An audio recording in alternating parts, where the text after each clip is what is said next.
Bonjour et bienvenue sur le site apprentissagevirtuel.com.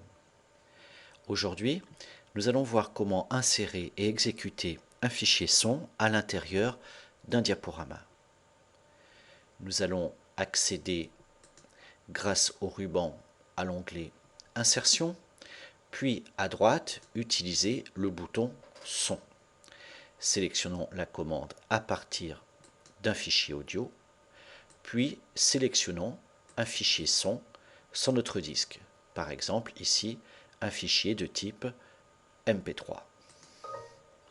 PowerPoint nous demande si le son doit s'exécuter manuellement lorsque nous cliquerons dessus ou automatiquement au démarrage du diaporama. Je vais cliquer sur automatiquement.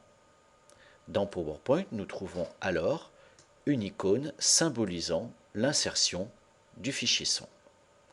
Si nous voulons tester la bonne insertion, cliquons simplement sur le bouton Aperçu. Une fois cette vérification faite, nous pouvons éventuellement modifier d'autres options. Il est possible de gérer les fichiers insérés, son, vidéo ou autres, comme des animations. Nous allons donc cliquer sur l'onglet Animation du ruban, puis activer le panneau Animation personnalisée. Nous constatons effectivement que le fichier son apparaît comme une animation.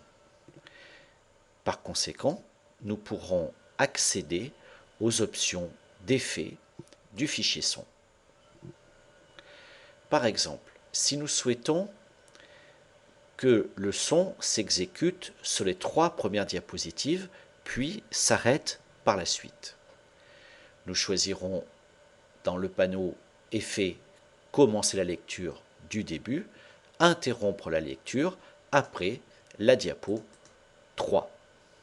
D'autres options sont proposées, comme par exemple sur l'onglet Paramètres audio, la gestion du volume sonore ou l'option qui permet de masquer l'icône d'audio durant le diaporama.